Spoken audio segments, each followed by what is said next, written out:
Babakama Daf Ayin Dalet.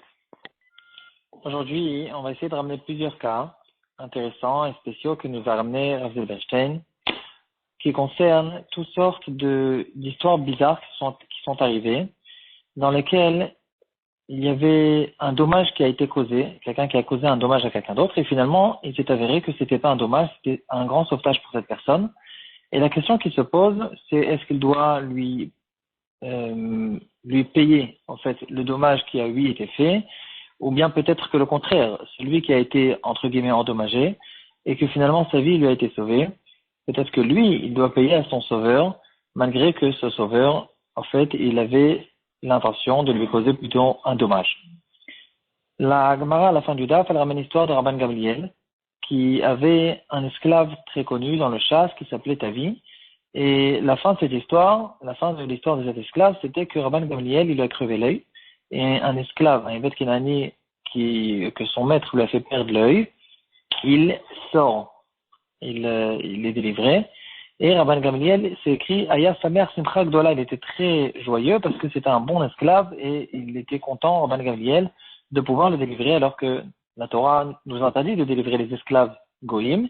Ici, il y a eu, Rabban Gamliel, il était content que finalement, il est arrivé cette chose-là, et que cet esclave, il a pu être délivré et devenir un juif normal. Et la question qui se pose, c'est pourquoi Rabban Gamliel était content. Pourtant, on n'a pas le droit de causer du mal à quelqu'un, de blesser quelqu'un.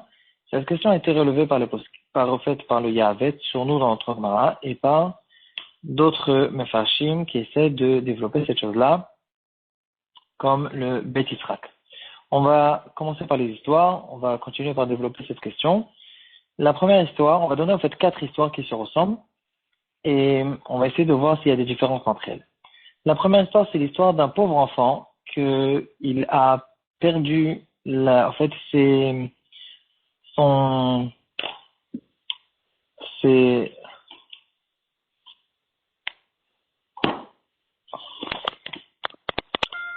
donc la première histoire, c'est l'histoire d'un enfant qui, ses 2 reins ont arrêté de fonctionner et il avait besoin urgemment d'une greffe de rein. Sa mère, qui a été d'accord de lui donner un de ses reins, après toute vérification, ils ont remarqué que le rein droit de sa mère, c'est lui le plus apte, le plus correct pour greffer son rein chez son fils. Et pendant l'opération, le médecin, au lieu de prendre le rein droit de la mère, il a pris le rein gauche. Il a sorti le rein gauche, il l'a fermé. Et finalement, il s'est avéré, donc ils ont remarqué la grosse erreur que le médecin il a fait. Et en plus de ça, ils ont remarqué que le rein gauche que le médecin il a sorti, il était atteint d'une grave maladie. Et au fait, maintenant, ce qui s'est avéré, c'est que si le médecin il n'avait pas fait cette erreur, s'il avait pris le rein droit, la mère, au bout d'un certain temps, elle aurait remarqué bien sûr que ce rein, le rein qui lui est resté, le rein gauche, il est atteint de cette grave maladie et maintenant elle est restée sans rien et elle peut mourir. Finalement, ce médecin, avec cette erreur, il a sauvé la vie de la mère. Et la question qui se pose, est-ce que la mère doit lui payer le soin médical qu'elle a passé? Parce que maintenant, finalement, ce médecin, il lui a sauvé la vie. C'est ce qu'il fallait lui faire. Il fallait lui sortir ce rein. Ou bien, peut-être que non. Peut-être qu'au contraire, le médecin, il doit payer à cette femme ce qu'il lui a fait. Parce qu'il lui a causé un dommage, peut-être. La deuxième question, c'est une personne qui a cogné avec sa voiture une autre personne. Et donc, il a un peu blessé. Cette personne, elle a dû être à l'hôpital pendant un certain temps. Et à cause de ça, il a raté son billet d'avion. Il a raté un vol qu'il devait prendre. Et finalement, bien sûr que l'avion, il est tombé, comme dans toutes les histoires. L'avion, il est tombé et il lui a sauvé la vie. Troisième histoire, une histoire vraie qui a été racontée par Rav Ben Sion Hoizman. C'est quelqu'un que Rav Zilberstein connaissait. Et il a dit qu'un de ses descendants, un de ses petits-fils, il lui est arrivé une histoire très bizarre. Pendant qu'il était malade, il était à l'hôpital pendant très longtemps et les médecins n'arrivaient pas à savoir qu'est-ce qu'il avait. C'était quoi son problème. Et finalement, un jour, les médecins ils avaient besoin de lui vérifier parce qu'il avait la fièvre.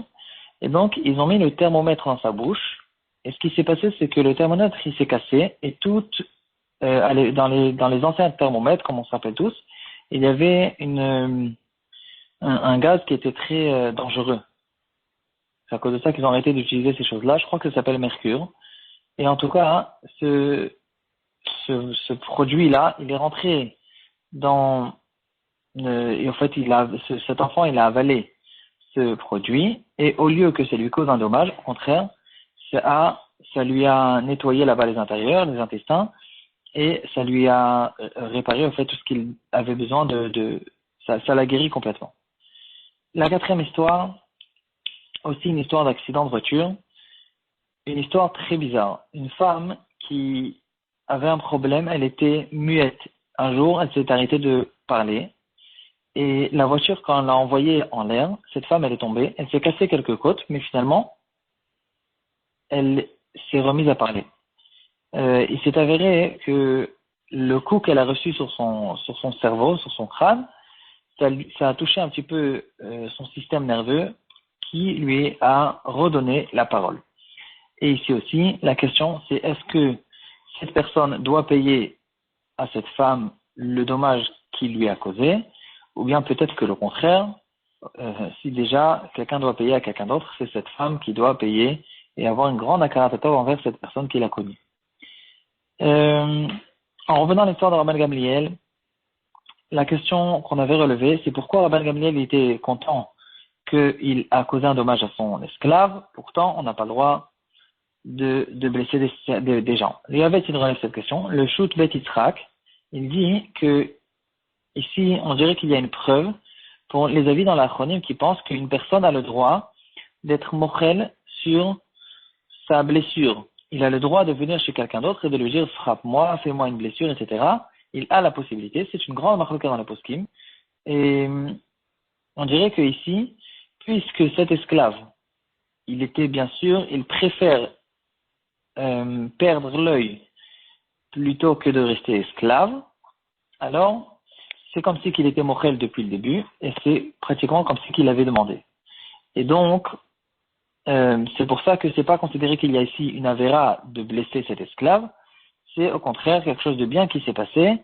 Cet esclave, il est délivré et maintenant, il est premièrement délivré, en plus un juif complet, et donc au contraire, il y a ici un sauvetage.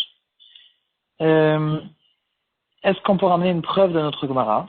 Ici aussi, on dirait que Rabban Gamliel était content, il s'est passé quelque chose de bien, et donc au contraire, ici aussi, dans tous les cas qu'on a vus, c'est vrai que ça a commencé par une histoire difficile, une mauvaise histoire, mais finalement, il s'est avéré qu'il y avait un grand sauvetage ici, et peut-être que c'est quelque chose de très bien qui s'est passé. Finalement, si on fait le pour et le contre, il y a eu un sauvetage, et donc il n'y a pas de paiement à faire du côté de celui qui a causé au fait la blessure. La différence qu'on peut faire entre le cas de Rabban Gamliel et les cas qu'on a vus, c'est que le cas de Rabban Gamliel, quand il lui a fait perdre la vue, cette perte elle-même, cette blessure elle-même, dans la même action, il y a la blessure, et cette même action, elle est le sauvetage. Parce que cette blessure délivre cet esclave. Par contre, on va prendre par exemple le cas de l'avion. Quelqu'un qui a causé un accident de voiture, qui a fait perdre l'avion à quelqu'un. Finalement, en fait, c'est pas que la blessure elle-même, c'est le sauvetage. Il y a ici une blessure, cette personne, il est douloureux, il est passé à l'hôpital, il a passé des moments très difficiles. Finalement, il s'est avéré qu'au bout d'un certain temps, plus tard, grâce à ça, c'est vrai qu'il a aussi perdu le vol et ça lui a sauvé la vie, mais c'est pas que c'est au même temps. Non seulement c'est pas en même temps, mais c'est quand même une cause et une conséquence plus lointaine que le cas de Rabban Gamliel qui est la même action, c'est la blessure et c'est le sauvetage. Alors ici, on peut quand même avoir une conclusion. On peut avoir une maskana dans la halakha que effectivement dans un cas où il y aura la même action qui est la blessure et qui est aussi un sauvetage, je lui ai fait une blessure et cette blessure c'est le sauvetage lui-même, c'est pas un truc indirect. Dans ce cas-là, on peut dire que il n'y a peut-être pas de paiement à faire. Donc si maintenant on revient aux 4 cas qu'on a vus, on peut voir qu'il y a certaines différences. Dans le cas du médecin qui s'est trompé et qui a pris le rein droite ou le rein gauche au lieu du rein droite, ici on peut dire facilement que ça ressemble au cas de Rabbi Gamliel. Il n'est pas tout complètement parce qu'au fait, le fait de prendre ce rein qui est atteint de la maladie, c'est ça l'action du sauvetage. C'est ça en fait, c'est ça exactement ce que cette femme avait besoin de passer sans le savoir. Et ce médecin qui lui a sorti son rein gauche, cette action, c'est une action de sauvetage. Il l'a fait peut-être par erreur, mais bien sûr qu'on ne peut pas dire à cette femme que tu n'as pas besoin de payer parce que tu es énervé, qu'on n'a pas fait il y a une erreur. Au contraire, c'était une action de sauvetage et ici, la femme doit payer. Non seulement le médecin, il ne doit pas payer à la femme, mais en plus de ça, la femme doit payer à ce médecin qui lui a sauvé sa vie et qui lui a fait exactement ce qu'elle avait besoin de passer. Ici, cette question a été relevée, a été demandée à Rav Elashiv. Et Rav Elashiv, il lui a dit, regarde, c'est vrai que cette femme, elle doit payer, mais elle n'a pas besoin forcément de payer toute la somme qu'on lui avait demandé au début, au début, en fait, la somme qu'elle devait payer au médecin, parce qu'ils fait, ils avaient demandé à un médecin qui est très grand, un grand professeur, quelqu'un de très fort. Et parce que pour faire une greffe de rein, il faut un professeur qui est beaucoup plus professionnel qu'un médecin chirurgien simple qui a la possibilité de faire une opération et de sortir un rein qui est atteint d'une maladie.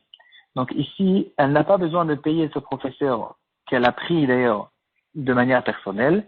Elle peut payer le prix qu'on paye en général à un chirurgien habituel, simple, qui sait sortir un rein atteint d'une personne. Ça, c'est à propos de la première histoire. Dans la deuxième histoire, c'est l'histoire de l'enfant qui a avalé de la mercure, le produit qui se trouve dans le thermomètre. Et au fait, dans les deux autres histoires aussi, dans l'histoire aussi des deux accidents de voiture, l'accident de voiture qui a redonné la parole à cette femme et l'accident de voiture qui a causé une personne de rater l'avion, dans ces trois histoires-là, ici, en fait, ici aussi, il faut séparer en fait, entre ces histoires elles-mêmes. Dans les deux histoires d'accident de voiture, ici, c'est un sauvetage indirect qui a été causé. Ça ne ressemble pas à l'histoire de Rabbi Gamliel, ça ne ressemble pas non plus à l'histoire du rein qui est un sauvetage lui-même. Ici, c'est un sauvetage indirect, et dans ce cas-là, il doit payer.